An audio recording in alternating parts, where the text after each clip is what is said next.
Hello दोस्तों, अस्सलाम वालेकुम। कैसे हैं आप सब लोग? आई होप आप सब लोग अच्छे ही होंगे। दोस्तों, मैं हूं शमा खान। दोस्तों, आपको तो पता ही है मोहम्मद सल्लल्लाहु अलैहि वसल्लम की ज़िंदगी के ऊपर बनने वाली ये सीरीज़ आप हमारे साथ देख रहे हैं। दोस्तों, बहुत ही अच्छी सीरीज़ है और इसको शेयर ज़रूर कीजिएगा। दोस्तों, आज हम 13वां पार्ट देखेंगे। आज देखते हैं अब्दुल रशीद साहब क्या बताते हैं आज के बयान में। और पिछली बार हमने सुना था कि मक्का मतलब 5 बार तामील हुआ था, 5 बार बना था और बहुत मतलब झगड़े भी हो गए थे। तो दोस्तों, आज देखते हैं क्या बताएँगे। अगर आपको वीडियो पसंद आए तो प्लीज़ लाइक कर दीजिएगा, सब्सक्राइब कर दीजिएगा और कमेंट में मुझे ज़रूर बताइएगा कि आपको वीडियो कैसी लगी। तो दोस्तों, चलिए वीडियो को शुरू करते हैं। होंगे। अल्लाह आप लोगों को ऐसे ही खुश रखे। सरकार दो आलम सल्लल्लाहु अलैहि वसल्लम की पूरी जिंदगी पर बनने वाली वीडियो सीरीज जिसका नाम मोहम्मद सबके लिए है सल्लल्लाहु अलैहि वसल्लम, ये उसका 13वां हिस्सा यानी पार्ट 13 है। थोड़ा हम शॉर्टकट में रिकैप कर लेते हैं कि हमने 12वें हिस्से में क्या सुना।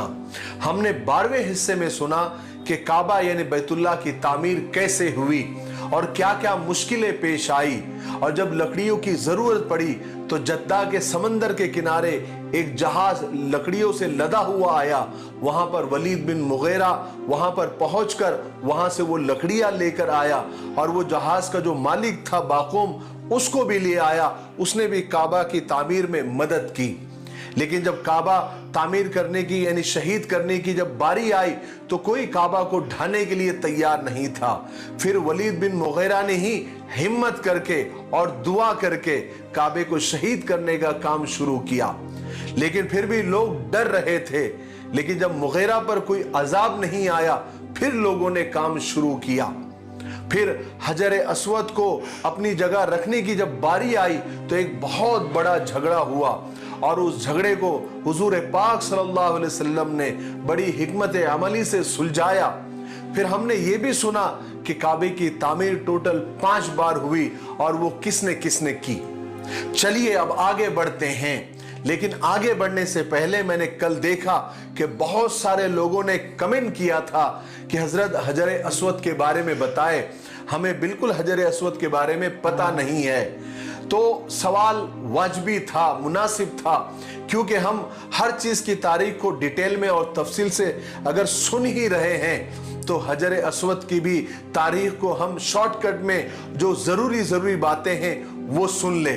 तो मैं आज शॉर्टकट में हजर अस्वद के बारे में आपको बताता हूं। हजर अस्वद ये अरबी के 2 लफ्ज हैं। हजर का मतलब पत्थर होता है और अस्वद का मतलब काला होता है।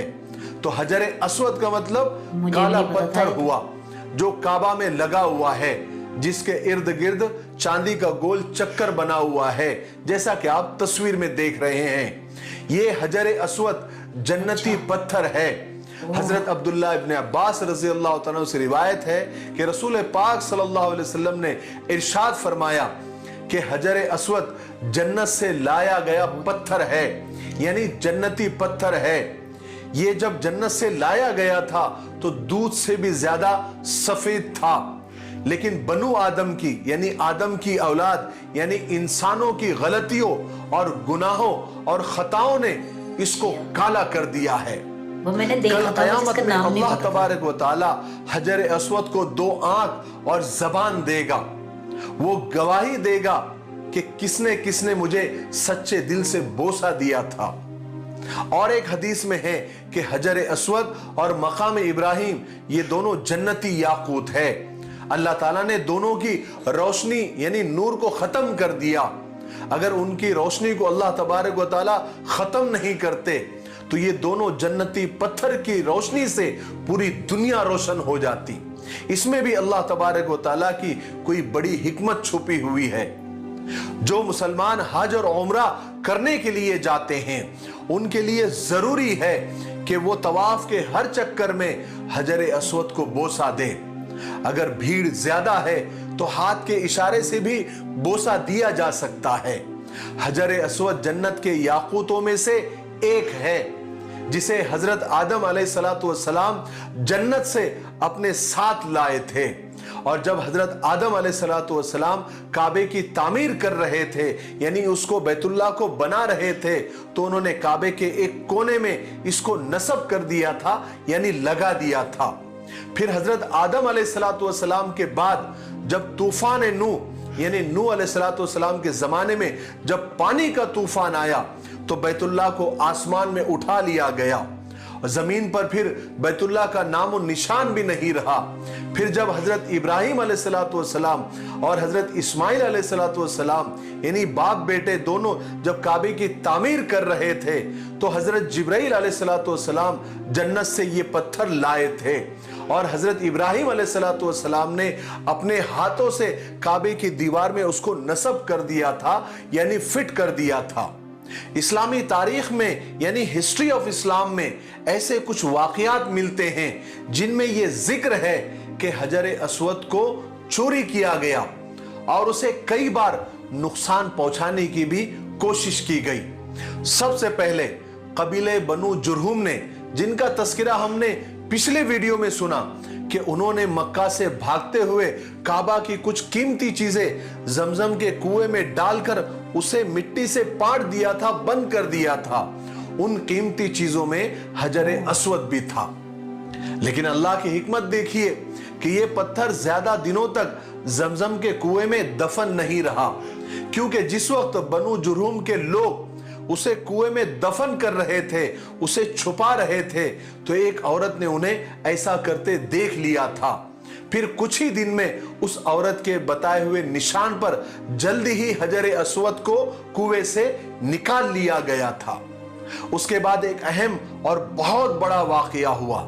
बहरैन के बादशाह, जिसका नाम अबू ताहिर सुलेमान करामातीन था, जिसकी बहरैन पर हुकूमत थी, उसका ताल्लुक बातिल फिरके से था। उसको भी अबरहा की तरह बैतुल्लाह बनाने का शौक पैदा हुआ और अपने मुल्क में हज की ही तरह लोगों को जमा करने का जुनून पैदा हो गया था। इसलिए उसने अबरहा के तरह ही शहर हिज्र में एक आलीशान महल तामीर किया, जिसका नाम उसने दारुल हिज्र रखा।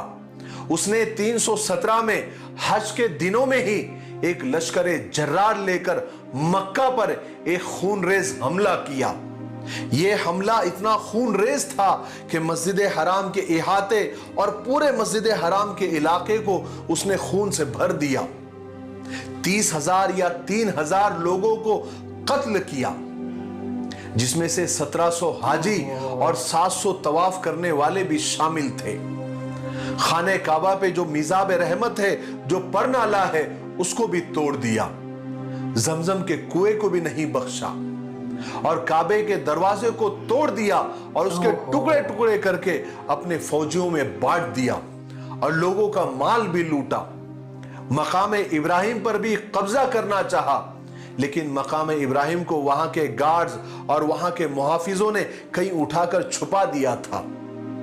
बैतुल्लाह का गिलाफ उतार दिया और हजर अस्वद को कुदाल से निकाला, उसके टुकड़े किए और वहां से निकालकर अपने साथ बहरैन लेकर चला गया और जाते जाते लोगों में ऐलान किया कि आइंदा साल हज के लिए हमारे यहां आना, अब हज हमारे यहां होगा। कहा जाता है कि 22 साल तक खाने काबा बिना हजर अस्वद के रहा। इन 22 सालों में काबा में तवाफ करने वाले सिर्फ उस खाली जगह को चूमते, बोसा देते और इस्तेलाम करते थे। बहुत सारे बादशाहों ने बाद में हजर अस्वद को वापस लाने की बहुत कोशिशें की और बहुत सारे ऑफर भी दिए, धमकियां दी, लेकिन वो नाकाम रहे। 339 में एक अब्बासी खलीफा थे, जिनका नाम खलीफा मुख्तदिर बिल्ला था। उन्होंने 30,000 दीनार में एक मुआहिदा, एक एग्रीमेंट किया और 30,000 दीनार के बदले अबू ताहिर सुलेमानी हजर अस्वद देने को राजी हो गया। फिर जब हजर अस्वद को लाने के लिए शेख अब्दुल्ला बहरैन पहुंचे, तो अबू ताहिर सुलेमानी जो बहरैन का बादशाह था, उसने एक मक्कारी और की, एक मजलिस बिठाई और आजमाने के लिए कि शेख अब्दुल्ला असली हजर अस्वद को पहचानते हैं या नहीं, एक ऐसे ही पत्थर जो एक खूबसूरत गिलाफ में लिपटा हुआ था जिसमें से खुशबू आ रही थी, आपके सामने पेश कर दिया और कहा कि ये लीजिए आपका हजर अस्वद। जब शेख अब्दुल्ला ने हजर अस्वद को देखा तो कहा कि नहीं, ये हजर अस्वद नहीं है, ये असली वाला काबे वाला हजर अस्वद नहीं है, क्योंकि मैं काबे के हजर अस्वद को पहचानता हूं और हजर अस्वद की दो बड़ी निशानियां हैं कि वो पानी में डूब नहीं सकता और आग में जल नहीं सकता। चलो इसको अभी चेक कर लेता हूं। उन्होंने वो पत्थर को पानी में डाला तो वो डूब गया, और जब आग में जलाया तो वो गर्म हो गया। गर्म क्या हो गया? फट गया। तो शेख अब्दुल्ला ने कहा मक्कारी मत कीजिए, चालाकी मुझसे मत कीजिए, असली हजर अस्वद ये नहीं है, हमें ओरिजिनल हजर अस्वद चाहिए जिसका हमारा सौदा हुआ है, एग्रीमेंट हुआ है। फिर मक्कार तो मक्कार ही होता है, उसने और मक्कारियां की और एक दो बार नकली पत्थर दिए, लेकिन जब सबका हाल वही हुआ तो अबू ताहिर सुलेमानी की सारी चालें शेख अब्दुल्ला के सामने फेल हुई। तो उसे मजबूरी में असली पत्थर यानी काबे वाला हजर अस्वद देना पड़ा। जब असली वाले हजर अस्वद को चेक किया गया यानी पानी में डाला गया तो वो फूल की तरह पानी में तैरने लगा, और जब उसे आग में रखा गया काफी देर तक, लेकिन वो पत्थर ठंडा के ठंडा ही रहा। फिर कहा जाता है कि खाने काबे वाला जो असली हजर अस्वद था एक दुबली पतली ऊंटनी पर रखा गया तो वो ताकतवर बन गई और दौड़ते हुए मक्का पहुंच गई। हालांकि जब अबू ताहिर सुलेमानी मक्का से बहरैन जब वो हजर अस्वद को ले जा रहा था तो वो जिस भी ताकतवर ऊंटनी पर हजर अस्वद को रखता वो थोड़ी दूर जाकर उस वजन से गिर जाती और मर जाती। तो बहरैन पहुंचने तक कहते हैं कि 40 ऊंटनियां मर गई अबू ताहिर की। और अल्लामा जलालुद्दीन सुयूती रहमतुल्लाह अलैह फरमाते हैं कि यह जालिम अबू ताहिर सुलेमानी चेचक की बीमारी में मुब्तला होकर तड़प तड़प कर और सड़ सड़ कर मरा, उसका अंजाम बहुत खतरनाक हुआ। ऐसा कई बार हुआ कि इस्लाम के दुश्मनों ने और काबा के दुश्मनों ने हजर अस्वद को नुकसान पहुंचाने की कोशिश की। इसी नुकसान की वजह से हजर अस्वद के टुकड़े टुकड़े हो गए। बहरहाल सबसे पहले अब्दुल्ला बिन जुबैर रजी अल्लाह तआला अन्हु ने हजर अस्वद को चांदी चढ़वाई। फिर 1268 में सुल्तान अब्दुल हमीद ने उसको सोने में जड़वा दिया। फिर 1281 में सुल्तान बिन अब्दुल अजीज ने फिर उसे चांदी में जड़वा दिया। लेकिन याद रखे हजर अस्वद एक पत्थर है, कोई खुदा नहीं। हम उसका एहतराम इसलिए करते हैं, उसे बोसा इसलिए देते हैं, उसे इसलिए चूमते हैं कि अल्लाह के रसूल सल्लल्लाहु अलैहि वसल्लम ने उसे बोसा दिया है। खुद हजरत उमर रजी अल्लाह तआला ने एक मर्तबा हजर अस्वद के पास तशरीफ लाए और उसे बोसा देकर फरमाया कि मुझे मालूम है कि तू एक पत्थर है, तू ना कोई नफा दे सकता है ना किसी को नुकसान पहुंचा सकता है। अगर मैं हुजूर पाक सल्लल्लाहु अलैहि वसल्लम को तुझे चूमते ना देखता तो मैं भी हरगिज तुझे नहीं चूमता। और एक और हदीस में है जिसका खुलासा है कि रसूल पाक सल्लल्लाहु अलैहि वसल्लम ने फरमाया कि हजर अस्वद को छूना, उसे बोसा देना, उसे इस्तेलाम करना गुनाहों का कफ़ारा है। हुजूर पाक सल्लल्लाहु अलैहि वसल्लम ने फरमाया कि जो शख्स हजर अस्वद को हाथ लगाए गोया वो अल्लाह ताला से मुसाफा कर रहा है। आखिर में मैं एक गलत फहमी का इजाला कर दूं कि बहुत सारे लोग ये बात चलाते हैं कि हजर अस्वद का काला हो जाना क़यामत की निशानियों में से एक निशानी है। तो ये बात बिल्कुल गलत है। ऐसी कोई हदीस मुझे नहीं मिली कि जिसमें ये लिखा है कि हजर अस्वद काला इसलिए है कि वो क़यामत की निशानी होने वाली है, बल्कि गुनाहों की वजह से यानी इंसानों के गुनाहों ने और इंसानों की खताओं ने उसको काला कर दिया है। ये कोई क़यामत की निशानी नहीं है, ऐसी कोई हदीस भी नहीं मिलती, इसलिए ये बात गलत है, अफवाह है। ऐसी बातों को ना बोला करे ना शेयर किया करे। आज के लिए इतना काफी है क्योंकि वीडियो अब ज्यादा लंबा हो रहा है। हम यहीं पर रुक जाते हैं। कल हम यानी 14वें हिस्से में यानी पार्ट 14 में आगे नबूवत का किस्सा आपको बयान करेंगे, वही कैसे नाजिल होती है वो बयान करेंगे, क्योंकि हजर अस्वद की तारीख बताना जरूरी थी ताकि आइंदा के वीडियोस को हम अच्छी तरीके से हम समझ सकें। तब तक आप अपने वादे पर कायम रहे, ये वीडियोस को ज्यादा से ज्यादा शेयर करें और बाकी के वीडियोस देखने के लिए नीचे डिस्क्रिप्शन में हर वीडियो के लिंक्स दिए हुए हैं, आप उन पर जाएं। अगर आपको कोई वीडियो समझ में नहीं आ रहा है तो आप पहले से सारे वीडियोस को देख सकते हैं और उन लिंक्स को आप ज्यादा से ज्यादा शेयर भी कर सकते हैं।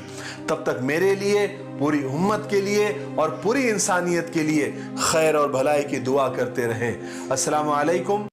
दोस्तों बहुत अच्छा बताया आज अब्दुल रशीद साहब ने। और दोस्तों मैंने वो पत्थर देखा तो था, मतलब फ़ोटो में देखा है, लेकिन मुझे ना उसका नाम नहीं पता था। मैं सोचती थी कि ये पता नहीं क्या है। और जब इन्होंने 12वें पार्ट में बताया था कि हजर अस्वद का मतलब रखा गया था, उस पर झगड़े हुए थे कि कौन सबसे पहले रखेगा, तो मैं यही सोच रही थी, मैं कह रही मतलब वो क्या है, किस बारे में बताया उन्होंने। तो अब मुझे मालूम हुआ कि मतलब ये जन्नत का पत्थर है और वहाँ उससे उस पर हाथ लगाकर बोसा इसलिए लेते हैं कि क्योंकि हुजूर पाक ने उसे चूमा हुआ था, तो उससे गुनाह माफ़ होते हैं। मुझे आज पता चला ये।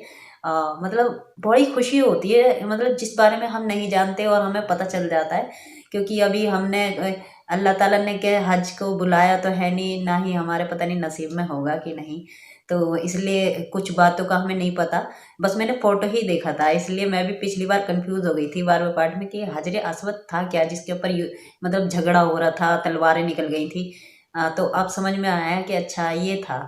तो दोस्तों अगर आपको वीडियो पसंद आई हो तो प्लीज़ लाइक कर दीजिएगा और सब्सक्राइब करना ना भूलें, और कमेंट में मुझे ज़रूर बताइएगा कि आपको वीडियो कैसी लगी। दोस्तों ऐसी ही प्यारी प्यारी वीडियो लेकर आती रहूँगी और मेरे साथ आप फॉलो करते रहें मुझे। तो मिलते हैं अगली वीडियो में। अल्लाह हाफ़िज़।